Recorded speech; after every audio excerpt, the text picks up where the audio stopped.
기쁨의 제 40일, 우리 40번째 기쁨의 50일 새벽 기도에 오신 여러분들 환영합니다. 오늘은 5월 9일 목요일이고요. 우리 토론토인 장로교회 새벽 기도의 자리에서 오늘 호세아 말씀 함께 보도록 하겠습니다. 9장 1절부터 17절까지의 말씀 제가 먼저 봉독해 드리겠습니다. 이스라엘아, 너는 이방 사람처럼 기뻐 뛰놀지 말라. 내가 음행하여 네 하나님을 떠나고 각 타작마당에서 음행의 값을 좋아하였느니라. 타작마당이나 술틀이 그들을 기르지 못할 것이며 새 포도주도 떨어질 것이요 그들은 여호와의 땅에 거주하지 못하며 에브라임은 애굽으로 다시 가고 아수르에서 더러운 것을 먹을 것이니라. 그들은 여호와께 포도주를 부어드리지 못하며 여호와께서 기뻐하시는 바도 되지 못할 것이라. 그들의 제물은 애곡하는 자의 떡과 같아서 그것을 먹는 자는 더러워지나니 그들의 떡은 자기의 먹기에만 소용될 뿐이라. 여호와의 집에 드릴 것이 아님이니라.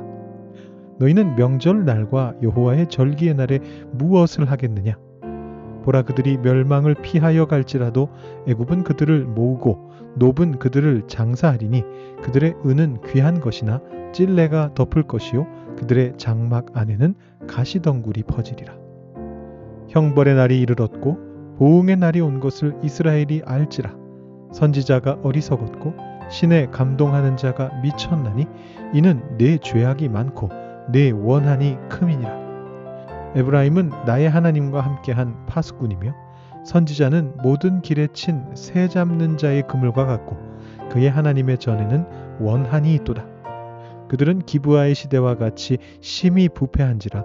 여호와께서 그 악을 기억하시고 그 죄를 벌하시리라. 옛적에 내가 이스라엘을 만나기를 광야에서 포도를 만남같이 하였으며 너희 조상들을 보기를 무화과 나무에서 처음 맺힌 첫 열매를 봄같이 하였거늘 그들이 바알부올에 가서 부끄러운 우상에게 몸을 들이므로 저희가 사랑하는 우상같이 가증하여졌도다. 에브라임의 영광이 새같이 날아가리니 해산하는 것이나 아이 베는 것이나 임신하는 것이 없으리라. 혹 그들이 자식을 기를지라도 내가 그 자식을 없이 하여 한 사람도 남기지 아니할 것이라. 내가 그들을 떠나는 때에는 그들에게 화가 미치리로다. 내가 보건대 에브라임은 아름다운 곳에 심긴 두로와 같으나 그 자식들은 살인하는 자에게로 끌어내리로다. 여호와여, 그들에게 주소서. 무엇을 주시려 하니까?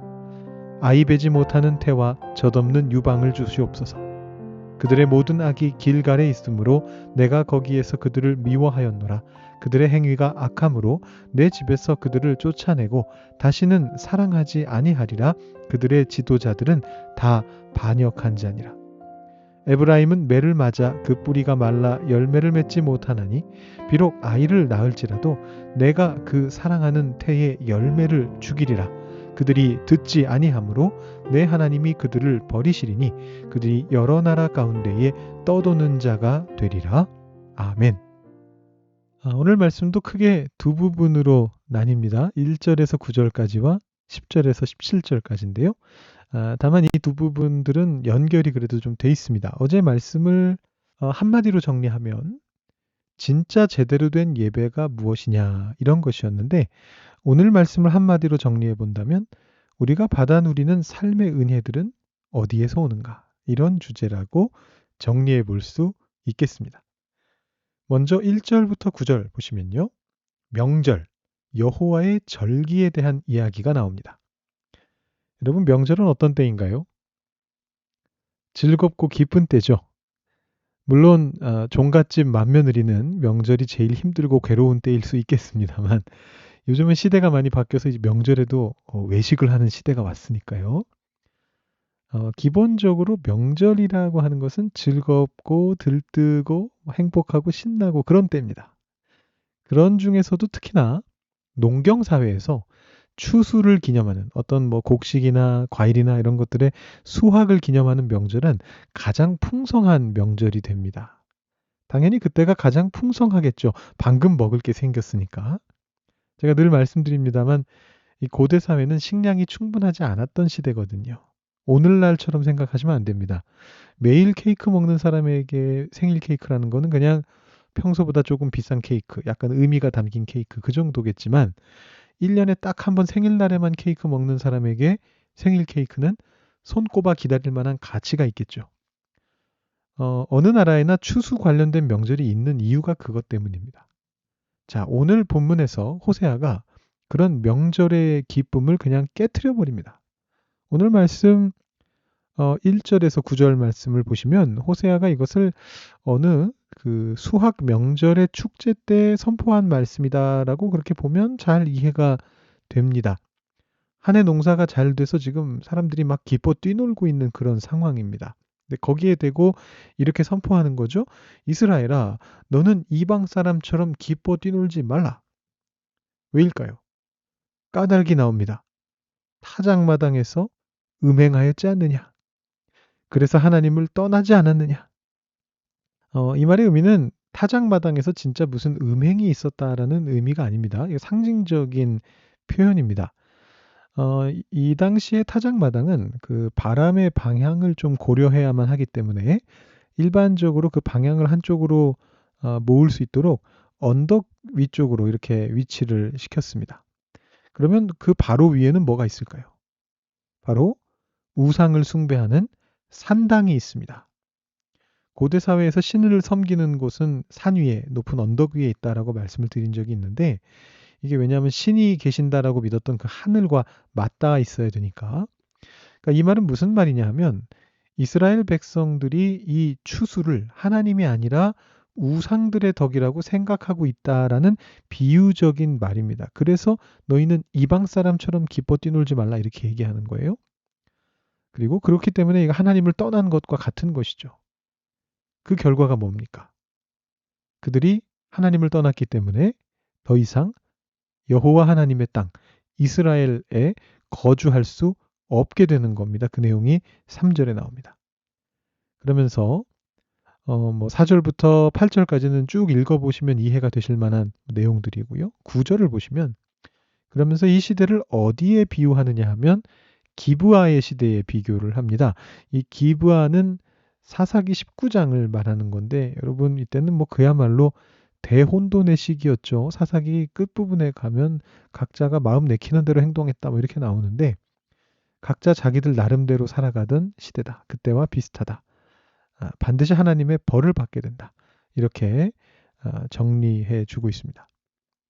그 다음에 이제 두 번째 파트가 10절부터 17절입니다. 이 내용은 주제적으로 연결이 되는데 다만 이제 명절 얘기는 끝났습니다. 이제 더 이상 명절 자리에서 호세아가 외치고 있는 장면은 아니고요.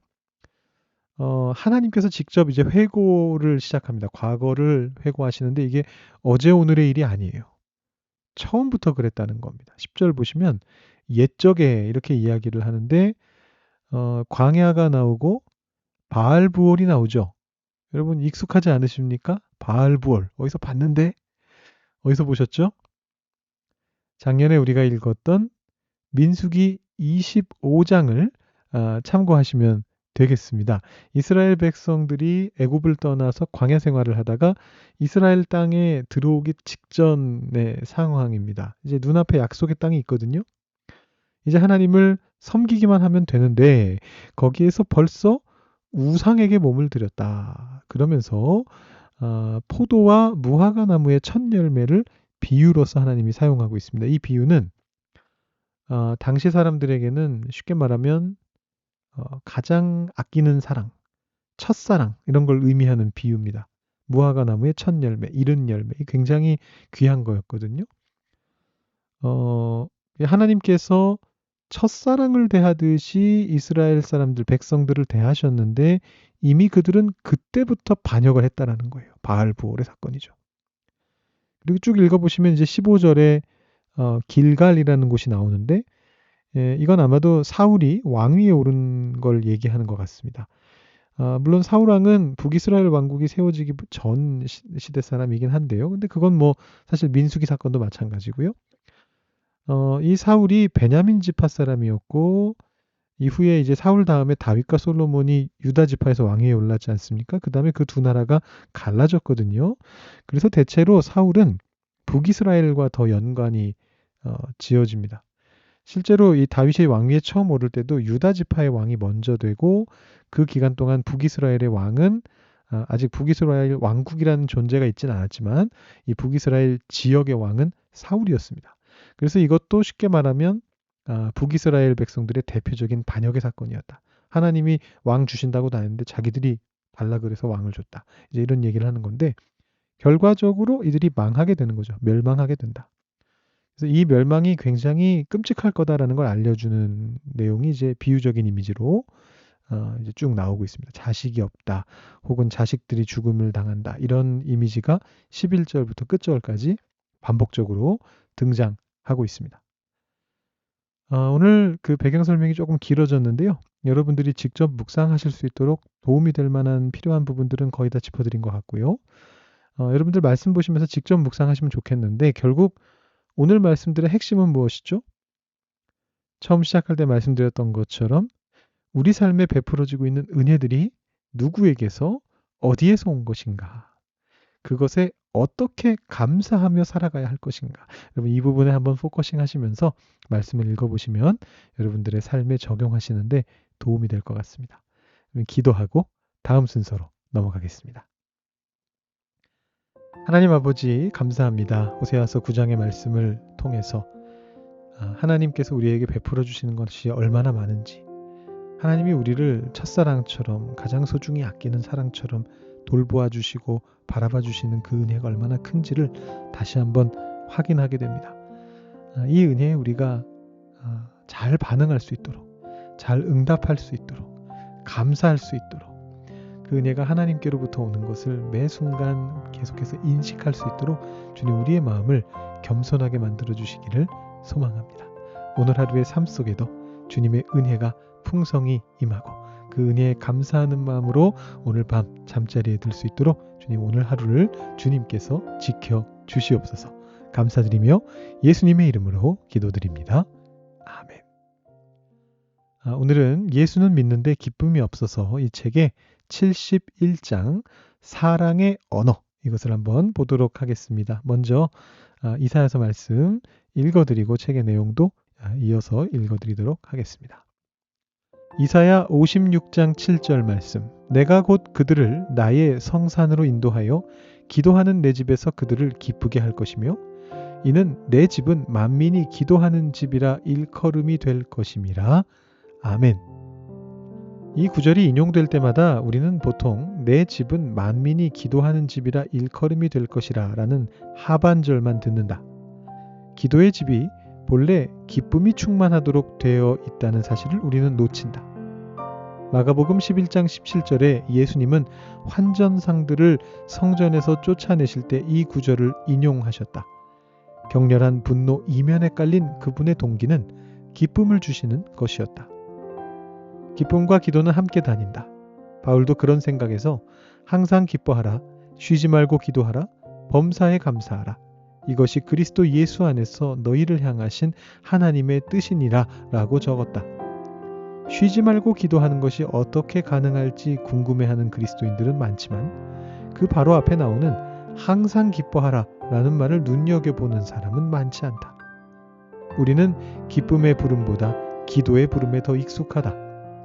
우리는 하나님은 즐겨내는 자를 사랑하시느니라 라는 말씀은 안다. 그런데 그분이 즐겨 기도하는 자를 사랑하신다는 것도 알고 있는가? 많은 사람들이 기도를 피하는 것은 기도에서 기쁨을 얻지 못하기 때문이다. 그들이 기쁨을 얻지 못하는 것은 기도 생활을 의식화하여 감당하지 못할 일로 만들거나 아니면 기도를 빽빽한 일정에 끼워 넣어 기도가 촛불을 밝힌 느긋한 저녁 식사라기보다 급하게 먹는 아침 식사처럼 느껴지기 때문이다. 기도는 사랑의 언어, 친밀한 관계의 언어다. 윗사람을 감동시키려는 시도는 그만두라. 사랑하는 이와 함께 있을 때는 당신이 좋아하는 일을 하라. 음악을 듣는 것이 기도에 도움이 된다면 음악을 듣고, 야외에 있어야 한다면 밖으로 나가라. 온탕 목욕을 즐긴다면 그렇게 하라. 그분과 사랑을 나눌 수 있도록 당신의 긴장을 충분히 풀어주는 일이라면 무엇이든 좋다. 기도에는 많은 방법이 있다. 우리 대부분은 다양한 방법을 시도하면서도 정작 진정한 기쁨을 가져다주는 방법만은 빼놓는다. 기쁨 없이 의무로 하는 기도는 가치가 없다. 그런 기도는 아예 그만두고 기쁨을 찾아 나서는 편이 낫다. 기쁨을 찾으라. 그러면 참된 기도가 당신을 찾아낼 것이다. 기쁨을 달라고 기도하면 더 좋다. 야고보는 너희가 얻지 못함은 구하지 아니하기 때문이요 라고 썼다. 주기도문에서 우리는 일용할 양식을 구한다. 마찬가지로 우리는 꾸준히 기쁨을 구해야 한다. 다윗도 그랬다. 주여 내 영혼이 주를 우러러 보오니 주여 내 영혼을 기쁘게 하소서. 구하는 기도는 강력한 기도다. 모든 좋은 것의 유일한 출처이신 하나님을 전적으로 신뢰하는 것이기 때문이다. 물론 내가 했거나 또는 하지 않고 둔 어떤 일이 내 기쁨을 방해할 수 있으며 그 경우에는 행동의 주도권이 내 쪽에 있다.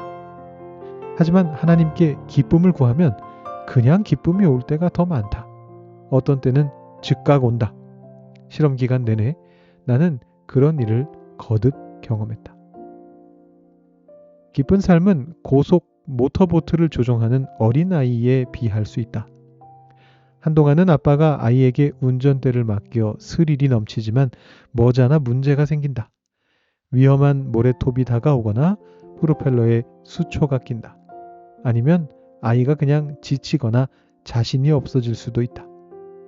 도움이 필요하다. 그런데 도움은 언제나 눈앞에 있다. 당신은 이 말만 하면 된다. 아빠, 운전대를 다시 맡아주실래요? 기도에서 말은 중요하지 않다. 기도는 말이 아니라 마음을 진심으로 주께로 향하는 것이다. 말이나 묵상을 많이 하고도 아무 성과가 없을 수 있다. 그러나 진실한 기대감을 가지고 마음을 하나님께로 향하면 그분은 반드시 응답하신다. 때로 나는 아주 지치거나 마음이 무거워 그분을 바라보는 일밖에 할 수 없을 때가 있다. 그런데 그것으로 충분하다. 그것이 전부다. 그렇게 단순히 주님을 바라봄 없이는 기도도 없고 기쁨도 없다. 오늘 기쁨의 묵상은 기도에 대한 것이네요. 여러분들의 기도 생활은 어떻습니까? 하나님과의 친밀한 교제의 시간으로 기도 시간을 삼고 계십니까? 물론 오늘 묵상은 조금 과한 부분도 있는 것 같습니다. 형식적인 기도는 아예 필요 없다. 이런 식으로 이야기하는 부분이 있는데 당연히 친밀한 교제로서의 기도가 가장 중요한 건 맞습니다. 다만 전에도 말씀드렸던 것처럼 어떤 형식도 굉장히 중요할 때가 있습니다. 그게 우리가 기도하지 못하는 그런 마음이 됐을 때 우리를 지켜주거든요. 물론 오늘 묵상에서 말하는 것처럼 더 중요한 것은 결국은 바로 기도를 통해서 기쁨을 느끼고 하나님과 친밀해지는 것. 이게 더 중요하죠. 이걸 계속 추구해 나가야 됩니다. 오늘 묵상을 통해서 여러분들의 기도 생활 한번 점검해 보시기 바라고요. 계속 묵상하는 시간 가지도록 하겠습니다.